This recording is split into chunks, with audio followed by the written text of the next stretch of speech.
பழத்தோட்ட ஊழியங்கள் கர்த்தரருளின ஊழியங்கள் திராட்சை பழத்தோட்ட ஊழியங்கள் கர்த்தரருளின ஊழியங்கள் அவரில் நிலைத்திருந்து கனி கொடுப்போம் கர்த்தர் வாய்க்க செய்வார் அவரில் நிலைத்திருந்து கனி கொடுப்போம் கர்த்தர் வாய்க்க செய்வார் துதி உமக்கே துதி உமக்கே துதி உமக்கே என்றுமே என்றும் துதி உமக்கே துதி உமக்கே துதி உமக்கே என்றுமே என்றும் துதி உமக்கே என்றுமே என்றும் துதி உமக்கே என்றுமே திராட்சை பழத்தோட்ட ஊழியங்கள் கர்த்தரருளின ஊழியங்கள்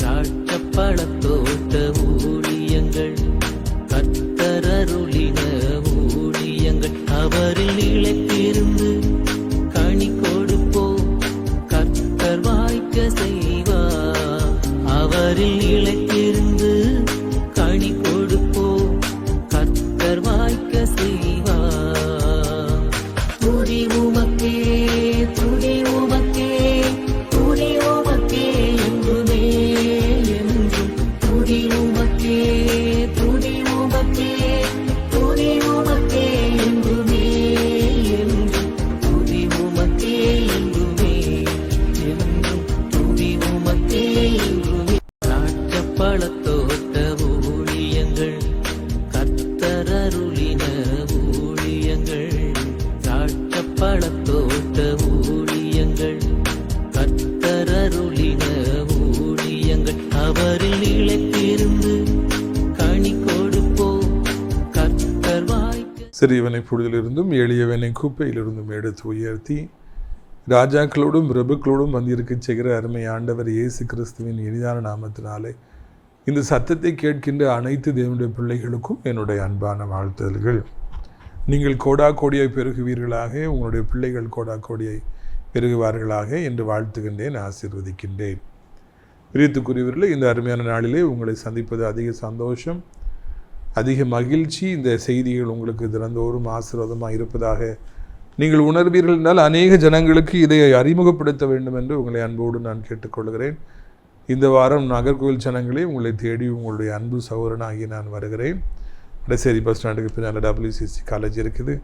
அங்கேருந்து கொஞ்சம் தூரம் மேற்கு நோக்கி நீங்கள் வந்தீங்கன்னா ரவுண்டானா அதுக்கு பக்கத்தில் விஜயதா திருமண மண்டபம் அப்படி நேராக வந்தீங்கன்னா அடுத்தாப்பில் OMC ஹால் காலை 10 மணிக்கு இந்த 1 மணி வரைக்கும் கூட்டத்தின் இதிலே உங்கள் யாவருக்கும் தனித்தனியாக அடியார் ஜெபிப்பேன். இயேசு உங்களுக்கு விடுதலை தருவார்.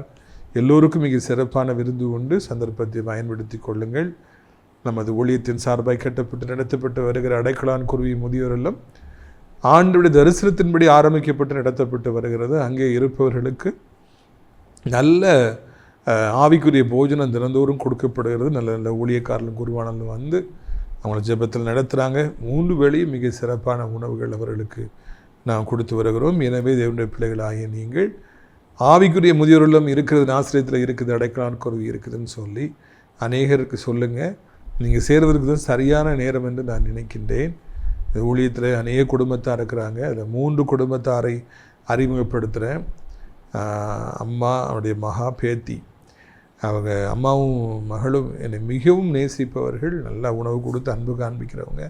அவங்க பேத்திக்கு, இந்த 3 பேருக்குமே மன முறிவு ஏற்பட்டு சட்டப்பூர்வமாக பிரிஞ்சிருக்கிறாங்க. அவருடைய பேத்திக்கு இப்பொழுது 27 வயதாகிறது. நல்லா படித்து முடித்து வேலை செய்கிறாங்க.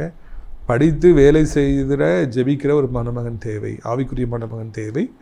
2வதாக அதே கன்னியாகுமரி மாவட்டத்தில் ஒரு அன்பு தம்பி, அவருக்கு 37 வயது ஆகிறது. அவருடைய அம்மா, அவருடைய அக்கா, அவருடைய குடும்பத்தாரெலாம் 15 வருஷத்துக்கு மேலே நம்முடைய ஊழியத்தில் இருக்கிறாங்க. அவரோட அக்கா ஒரு பெரிய கம்பெனி வச்சுருக்காங்க, 60 பேருக்கு மேலே வேலை பார்க்குறாங்க. அதில் இவர் மேனேஜராக இருக்கிறார். நல்ல சம்பளம், ஒரு குறையும் இல்லை. ஜெபிக்கிற குடும்பத்துக்கு ஏற்ற மனவாட்டி தேவை. 3வதாக திருச்சியில் இருக்கிறாங்க, நல்ல குடும்பம். திருச்சி சிட்டிக்குள்ளே பெரிய எண்ணெய் கடை வைத்திருக்காங்க. அப்படி அன்பு மகனுக்கு இப்பொழுது 30 வயதாகிறது. நல்லா படிச்சிருக்காங்க, அப்பாவோட சேர்ந்து பிஸ்னஸை கவனிக்கிறாங்க. அவங்க குடும்பத்துக்கு ஏற்ற ஜெபிக்கிற நல்ல மணமகள் தேவை. என்று உங்களுக்கு நான் அறிவிக்கிறேன். விருப்பப்பட்டால் மாத்திரம் என்னை தொடர்பு கொள்ளலாம்.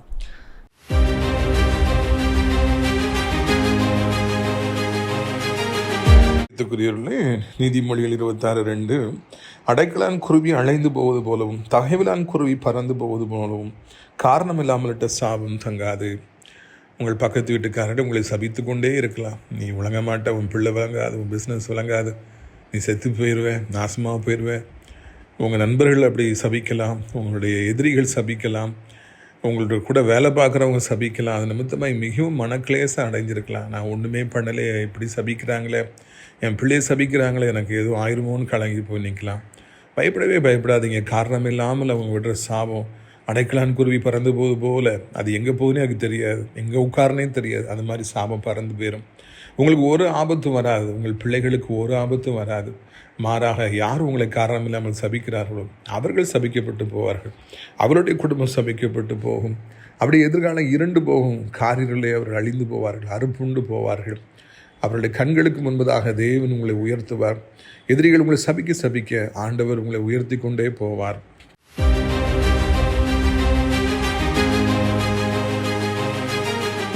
இந்த நாளில் நம்முடைய பிரயோஜனத்திற்காக அப்போஸ்தலர் 18வது அதிகாரம் 1ஆம் வசனம் முதல்.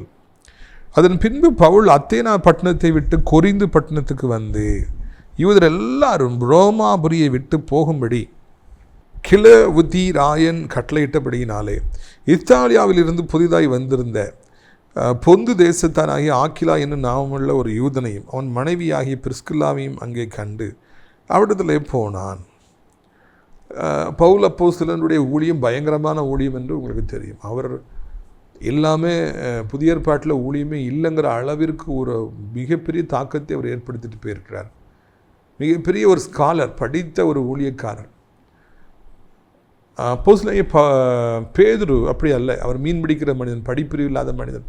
அவரையும் ஆண்டவர் ஊழியத்தில் பயன்படுத்தினார். ஆனால் இங்கே நாம் காண்கிற இந்த அப்போஸ்தலனாகிய பவுல், அவர் கமாலியலுடைய பாதத்தில் ஒரு பெரிய ஒரு ஆசான், பெரிய ஒரு போதகம் செய்பவர். அவருடைய பாதத்தில் அமர்ந்திருந்து கல்வி கற்று மிகப்பெரிய அறிவை பெற்றவராக இருந்தார்.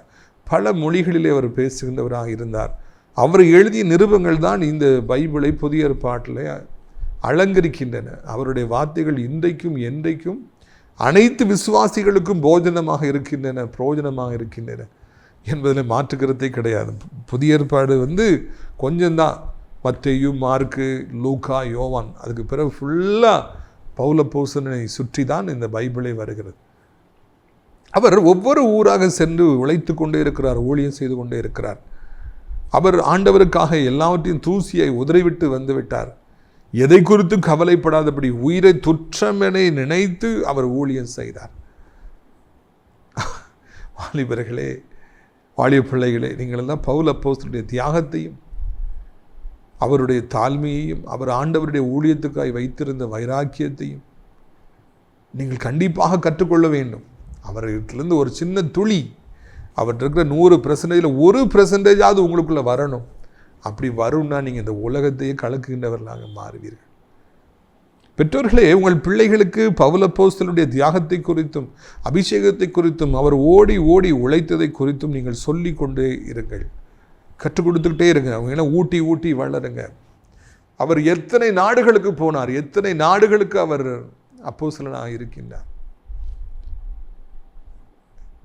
கிரகிக்க முடியல. எத்தனை மொழிகளில் நிறைந்த மனிதர்கள், எவ்வளவு வேறு விதமான ஜனங்கள். இது போல வசதிகளே கிடையாது, இன்டர்நெட்டே கிடையாது, யூடியூபே கிடையாது, எதுவும் இன்ஸ்டாகிராம் கிடையாது. ஆனால் அந்த வசதி இல்லாத காலகட்டத்தில் பிரயாணம் பண்ணி ட்ராவல் பண்ணி எவ்வளவோ முறை உயிருக்கு ஆபத்து வந்த பொழுதெல்லாம் அவர் ஆண்டுடைய கிருபையினாலே அதை கடந்து, கல்லெறியப்பட்ட பொழுது, வாரினால் அடிக்கப்பட்ட பொழுது, இரத்தமாய் ஓடிய பொழுதும் ஆண்டவரை துதித்து ஆண்டவர் மீது இருந்த தன்னுடைய தீராத அன்பை, ஊழியத்தை குறித்த தாகத்தை அவர் வெளிப்படுத்தி கொண்டே இருந்தார்.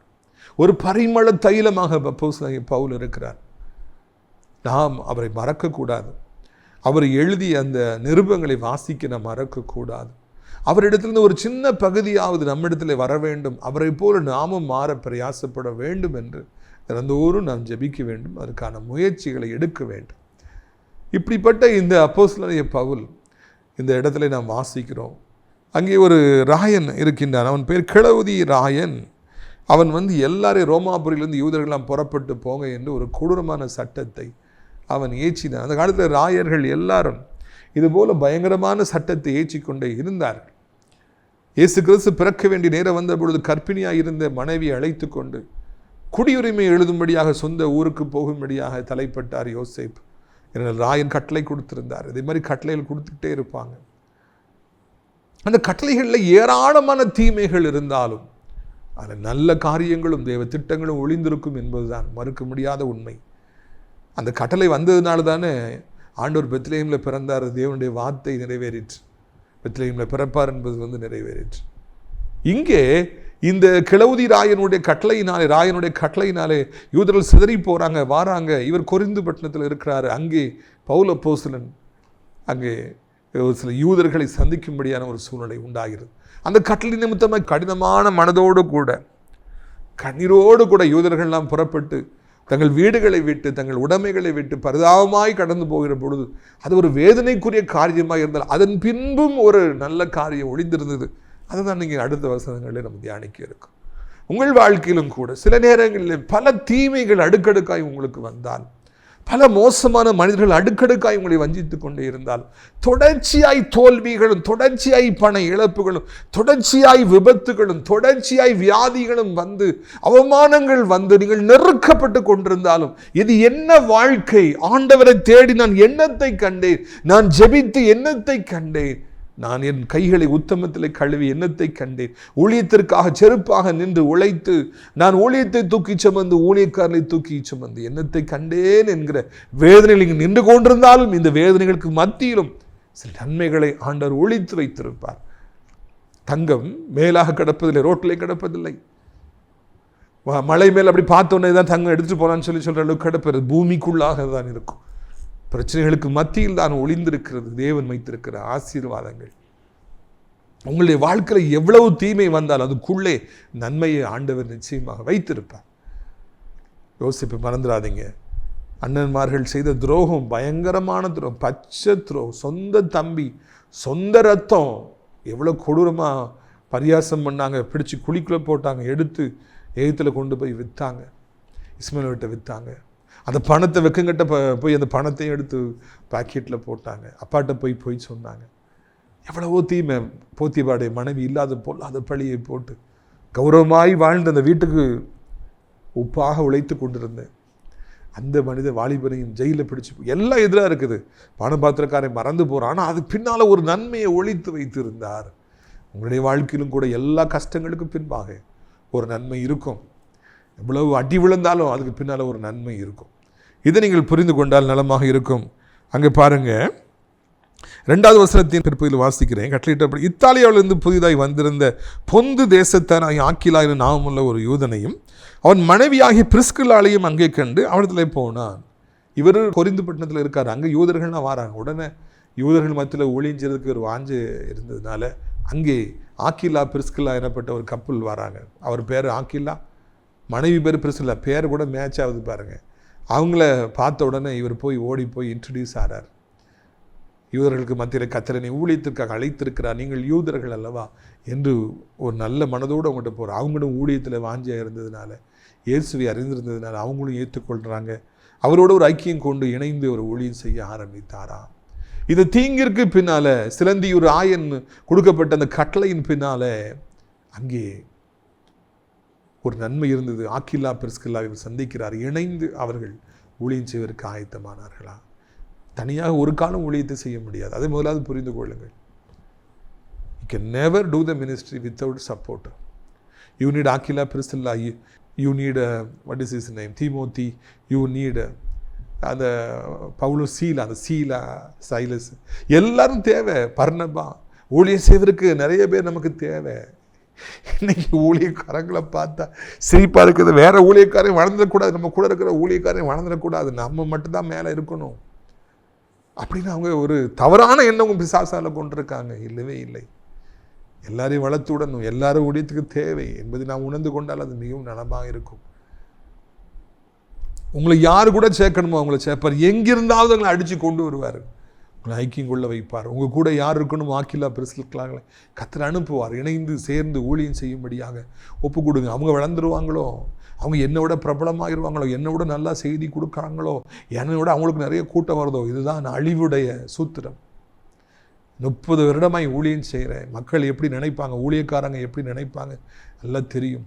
என்னை விட நல்லா மெசேஜ் கொடுக்குறாங்களோ, என்னை விட பிரபலமாகிடுவாங்களோ, என்னை விட மக்கள் அங்கே போயிடுவாங்களோ, சாஞ்சிருவாங்களோ, அப்படிலாம் நினச்சோம்னா ஆக்கிலா பிரிஸ்கில்லா கூட இணைய முடியாது. பவுல் பர்னபா கூட இணைய முடியாது. சீலா கூட இணைய முடியாது. தீமோத்தியை பார்த்து என் மகனே என்று அழைக்க முடியாது. இப்போ யார் பிரபலமாகணும், யார் நம்பர் 1 இருக்குங்கிறது பிரச்சனை இல்லை. யாருக்கு கூட்டம் வருதுங்கிறது பிரச்சனை இல்லை. யார் பெரிய சர்ச்சை கிடைக்காங்கிறது பிரச்சனை இல்லை. ஆண்டுடைய ராஜ்யம் கட்டப்படணும், ஊழியம் நடைபெற வேண்டும் என்பதுதான் முக்கியம். அதை நாம் தெரிந்து கொள்ள வேண்டும். அடுத்தாப்புல நீங்கள் பாருங்கள் 3வது வசனம். அவர்கள் கூடாரம் பண்ணுகிற தொழில் அலிகளாய் இருந்தார்கள். தானும் அந்த தொழில் செய்கிறவனானபடியினால் அவர்களிடத்தில் தங்கி வேலை செய்து கொண்டு வந்தார். இந்த 3வது வசனம் மிகவும் விலையேறப்பெற்ற வசனம். அநேக நேரங்களில் நாம் வாசிக்க மறந்து விடுகிற வசனம் என்று நான் நினைக்கின்றேன். அந்த ஆக்கிலா பிரிஸ்கில்லா ஆண்டுடைய பிள்ளைகளாக இருந்தாலும் அவங்களுக்கு ஒரு பிஸ்னஸ் இருக்குது. எங்கே போனாலும் அந்த பிஸ்னஸ் பண்ணுறாங்க. கூடாரம் பண்ணுறவர்களாக இருந்தாங்க. கூட பண்ணுறவங்களாக இருக்கிறவங்கள அல்ல, கூடாரம் பண்ணுறவங்களாக இருந்தாங்க. மக்கள் தங்குவதற்கு தேவையான நைலான் அந்த கூடாரங்கள், தோளினாலே செய்கிற கூடாரங்கள் முக்கியமான பிஸ்னஸாக இருந்தது. நிறைய லாபம் தர்ற பிஸ்னஸாக இருந்தது. இப்போ இந்த பாலஸ்தீனத்தில் யுத்தம் நடக்கிறதுனால மக்கள் எல்லாம் கூடாரத்தில் தான் தங்கியிருக்காங்க. இஸ்ரவேல் ஜனங்கள் 40 வருட வனாந்திரத்தின் பாதையிலே இவர் எப்பொழுதும் கூடாரங்களில் தான் தங்கினாங்க. அந்த கூடாரங்களை செய்கின்றவர்களாக இருந்தாங்க. பவுல் அப்போஸ்தலனும் அந்த பிஸ்னஸ் பண்ணுறவர் தான். அதனால் அவரோடு சேர்ந்து ஒரு கூடாரம் பண்ணுகிறவராக இருந்தார் என்று நாம் வாசிக்கிறோம். நான் ஊழியந்தான் செய்வேன், நான் பிரசங்கந்தான் செய்வேன், நான் பைபிளை தான் படித்து கொண்டிருப்பேன் என்று அவர் சொல்லாதபடி அவர் ஃப்ரீயாக இருக்கிற நேரத்தில் அந்த கூடாரங்களை தன் கைகளினாலே செய்து கொண்டே இருந்தார். தன் கையை சும்மா போடலை. அவர் பிஸியான ஒரு மனுஷன், உழைக்கிற ஒரு மனிதன் கூடாரம் செய்து கொண்டே இருந்தாரா. அவர் வேலையை சுத்திகளை எடுத்திருக்கலாம், ஆணியை அடித்திருக்கலாம், கூடாரங்களுக்கு துணிகளை கிழித்திருக்கலாம், அவர் கம்புகளை நாட்டி இருக்கலாம், துணிகளை விரித்திருக்கலாம், அதில் ஏராளமான வேர்வை சிந்தி இருக்கலாம், அதை இதை செய்து கட்டளையிட்டு இருக்கலாம். அவருடைய மூளை, அவருடைய உடம்பில் இருக்கிற எல்லா காரியங்களும் கூடாரங்களும் நேர்த்தியாய் அழகாய் செய்ய வேண்டும் என்று பாடுபட்டிருக்கும். பைபிளை இவ்வளோ நேர்த்தியாக அழகாக எழுதியிருக்கிற அந்த மனிதன் தான் செய்கிற கூடாரங்கள் எவ்வளவு நேர்த்தியாக அழகாக இருக்க வேண்டும் என்று அவர் பிரயாசம் எடுத்திருப்பார் என்பதை நான் உங்களுக்கு சொல்லவும் வேண்டுமா? பவுல் அப்போஸ்தலன் உலகத்துக்கே ஒரு அப்போஸ்தலன். அநேக நாடுகளுக்கு அவர் அப்போஸ்தலன். அவரை போல ஒருவரும் ஊழியம் செய்ய முடியாது. இன்னொரு பக்கம் அவர் கூடாரம் செய்கிற வேலைகளே பிஸியாக இருந்தார். It's making money through that business. வித்தவன காசு கிடைச்சிருக்கும். அந்த காசை வைத்து அவர் தனக்குன்னு எடுத்துக்கணும்னு நினைக்க மாட்டார், அக்கௌண்ட்டில் சேர்த்து மாட்டார். அதை வைத்து ஊழியத்திற்கான தேவைகள் சந்திக்கப்பட வேண்டும் என்பதற்காக அவர் அள்ளி கொடுத்திருப்பார். அவ்வளவு ஏன் உழைத்தார்? இந்த பணத்தை வைத்து நான் ஊழியம் செய்யட்டும், அநேகருக்கு நான் கொடுக்கட்டும், நான் யாருக்கும் பேடனாக இருக்க வேண்டாம், யாருக்கும் நான் ஒரு சுமையாக இருக்க வேண்டாம், பாரமாக இருக்க வேண்டாம்.